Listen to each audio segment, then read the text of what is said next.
So guys आज BSc limited ने 2950 या फिर 2960 ये गैप हम लेकर के चल रहे थे रिस्ट्रिक्शन का, आज इसको भी फिल कर दिया है। रीजंस आपको पता है कि स्टॉक कर क्या रहा है बीएससी लिमिटेड लगातार चार्ट पर, सभी चीजें हम डिस्कस करते हुए आए हैं। अब ये टारगेट यहां पर अचीव्ड है, इसके बाद की पोजीशन क्या बनती है, मार्केट एक्सपर्ट्स का क्या कहना है और सेबी की एक और स्टेटमेंट आज के दिन आया है और ये स्टेटमेंट एक ऑप्टिमिस्टिक स्टेटमेंट है हमेशा की तरह। अभी पिछले कुछ टाइम से टेंशन जरूर थी, लेकिन पिछले 2 महीनों के अंदर अंदर काफी बड़े चेंजेस आए हैं बीएससी लिमिटेड के स्टॉक में और एक ही पैटर्न को बार बार कंटिन्यू कर रहा है। आज वी ऑल नो, डिस्कस करते हैं, समझते हैं सारी पोजीशन। कल के वीडियो में और परसों और पिछले तरसों 4-5 वीडियो से हम दो लेवल लेके चल रहे थे, 2950 और 2960। आज ये लेवल अचीव हो चुका है बीएससी लिमिटेड में। कल हमने डिस्कस किया था कि 2960 पर जैसे ही आए ना, उसके बीच में आपको चाहिए सस्टेनेबल कैंडल, क्योंकि सेल ऑफ की कैंडल अगर बनेगी तो इसका मतलब यह वापस गिर जाओगे 2840 और 2780 के बीच में। ठीक है, ये कैंडल्स की फॉर्मेशन मैंने कल के वीडियो में बता दी थी, जरूर देख लेना। ये कल का वीडियो का एक छोटा सा स्क्रीन है, पॉज कर रखा है मैंने 7 मिनट 46 सेकंड पे। ठीक है, तो अब आते हैं आपकी खबरों पे। बीएससी शेयर ऑलरेडी 2025 में अपने रिकॉर्ड हाईस पर आ चुका है। अब एक और महीना बीएससी लिमिटेड का सेकंड बेस्ट महीना है 2025 का। फाइनेंस मिनिस्ट्री निर्मला सीतारमण ने 6 नवंबर को पॉजिटिव स्टेटमेंट दिया और कहा कि भैया सरकार यहाँ पर जो आपका सेबी है वो फ्यूचर एंड ऑप्शंस को बंद करना नहीं चाहता है। इस स्टेटमेंट के बाद से बीएससी लिमिटेड के अंदर 2340, 2470, 2520, 2620, 24, 2780, 2840 और अब 2960, ये सभी लेवल इस स्टेटमेंट के बाद आपको देखने को मिल गए ऑन चार्ट। ये एक पॉजिटिव स्टेटमेंट था। ठीक है, अब यहां पर क्या स्टेटमेंट आया है सेबी चीफ की तरफ से। सेबी चीफ का कहना है कि अब ना रिटेल इन्वेस्टर्स को ना इस तरह की चीजें अवॉइड करनी चाहिए मार्केट के अंदर। Avoid reacting to every piece of news, हर खबर पर रिएक्ट करना इन्वेस्टर को, एक रिटेल इन्वेस्टर को अब छोड़ना पड़ेगा। एक रिटेल इन्वेस्टर क्या करता है भैया, सोशल मीडिया पर जाकर के चीजें देखेगा। सोशल मीडिया पर जाने से बेटर ये है कि आप एक अच्छा रिसर्च करो।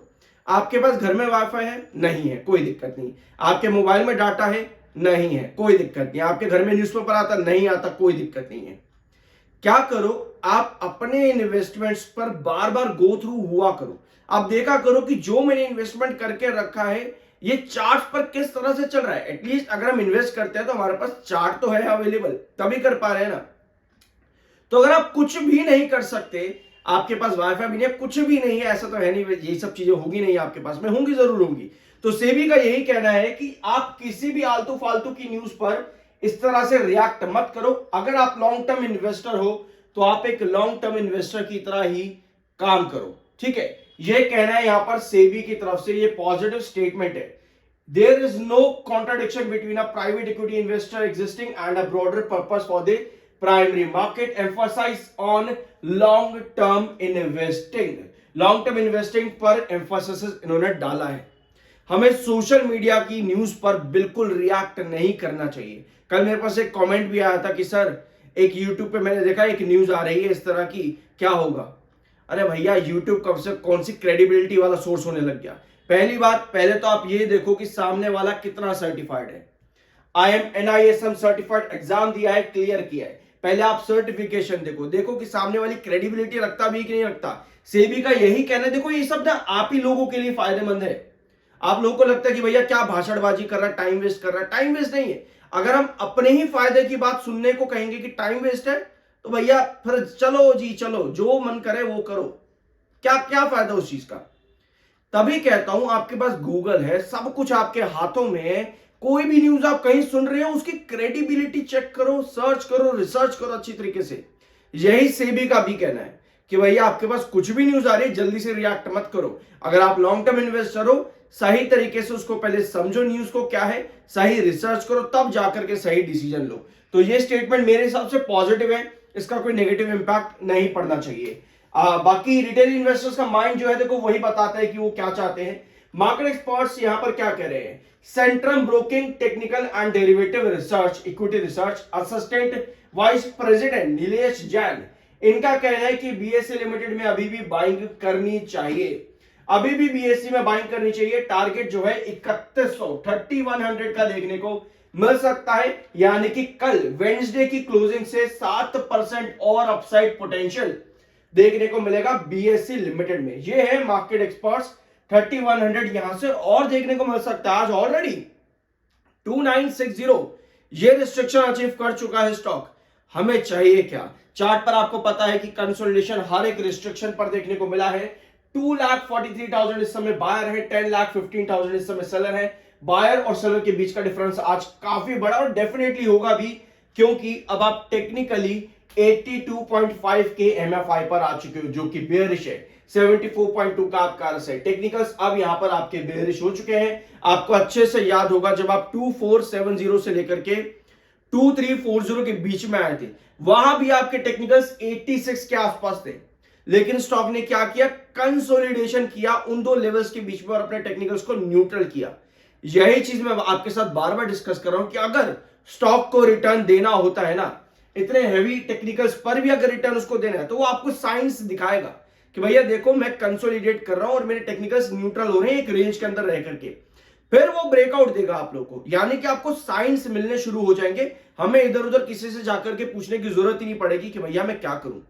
चार्ट आपको सब कुछ सिखाता है, टेक्निकल्स भी आपको सब कुछ सिखाते हैं। इन चीजों पर नजर रखा करो, अपने डिसीजंस खुद हमें लेने आने चाहिए। यह हमारा पैसा है, हम अगर अपने आप को इज्जत देते हैं तो अपने पैसे को भी इज्जत हमें ही देनी चाहिए। अब आओ यहां पर चार्ट पे, आपको दिख रहा है कि हर एक रिस्ट्रिक्शन पर पहले कंसोलिडेशन चला। 2780 से लेकर के 2840 ये दोनों लेवल्स पर भी आपका पहले कंसोलिडेशन चला और आज स्टॉक चला गया सीधा 2960 की तरफ, जो कि इसका नेक्स्ट रिस्ट्रिक्शन है। अब कल हमने डिस्कस किया था कि यहां पर ना आपकी स्टेबल कैंडल बननी जरूरी है। कुछ इस तरह की कैंडल्स अगर आपकी बनती है तभी आप यहां पर और अपसाइड पोटेंशियल के लिए जा सकते हो, यानी कि 3000 प्लस। ठीक है, लेकिन आपके पास कोई भी कैंडल अगर इस तरह की फॉर्म हो जाए यहां पर जिसकी ऊपर की टेल लंबी हो, इसका मतलब यह है कि आप वापस से अपने इस वाले रिस्ट्रिक्शन जोन के बीच में आ जाओगे 2840 से लेकर के 2780। समझे इस चीज को? एक बार इसको ना ब्लैंक स्क्रीन पर लेता है ताकि अगर आप नए व्यूअर हो ना, आपको ये चीज समझ में आए अच्छी तरीके से। वरना जो पुराने व्यूअर उनको पता है कि इस चैनल पर किस तरह से काम होता है, जो नए व्यूअर है उनको लगता है अजीब कि भैया सब कुछ तो हो चुका है, आप क्या बता रहे हैं। ध्यान से सुनो, हमने देखा कि 2520 और 2470 ये आपके पुराने रिस्ट्रिक्शन थे। ठीक है, हमने क्या डिस्कस किया था? कंसोलिडेशन चलेगा तो आपका फर्दर ब्रेकआउट मिलेगा 2620 पे। 2620 पे भी आपको सिमिलर चीज मिली, आपको ब्रेकआउट मिला 2780 2840। सिमिलर चीज हम यही चाहते हैं यहां पर कि 2960 पर ये वाला जो आपका रिस्ट्रिक्शन है, यहां पर भी सिमिलर चीज आपकी क्रिएट हो, जहां पर ऊपर की टेल नीचे की टेल लंबी जाए और स्टेबिलिटी यहां पर हमको चाहिए, कंसोलिडेशन फेज चाहिए जिस तरह हर रिस्ट्रिक्शन पर दिखाया है। इस रिस्ट्रिक्शन का कंसोलिडेशन फेज होना चाहिए 2960 से लेकर के 2840। एक बार ये स्टेबिलिटी स्ट्रांग हो जाती है तब आप नेक्स्ट ब्रेकआउट की तरफ जाते हो अराउंड 3000 के आसपास।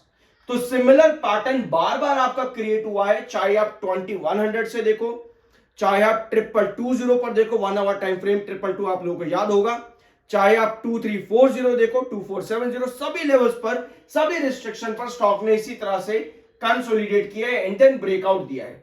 यहां पर इन दो लेवल्स के बीच में 2960 2840 के बीच में कंसोलिडेशन क्रिएट होता है। इसका मतलब यह है कि आपके टेक्निकल्स भी करेक्ट होंगे और जितने टेक्निकल्स आपके यहां पर कूल डाउन हो जाएंगे उतने हाई चांसेस हैं कि आप टेक्निकल बेसिस पर भी वापस से फर्दर ब्रेकआउट दे सकोगे।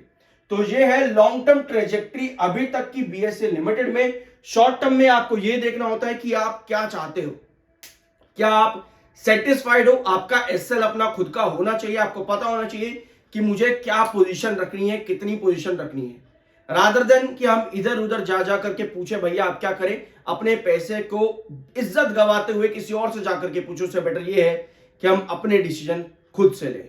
बाय सेल की कोई रिकमेंडेशन नहीं है, वो आपका अपना ओपिनियन और मर्जी होनी चाहिए। मिलता है अगले वीडियो में।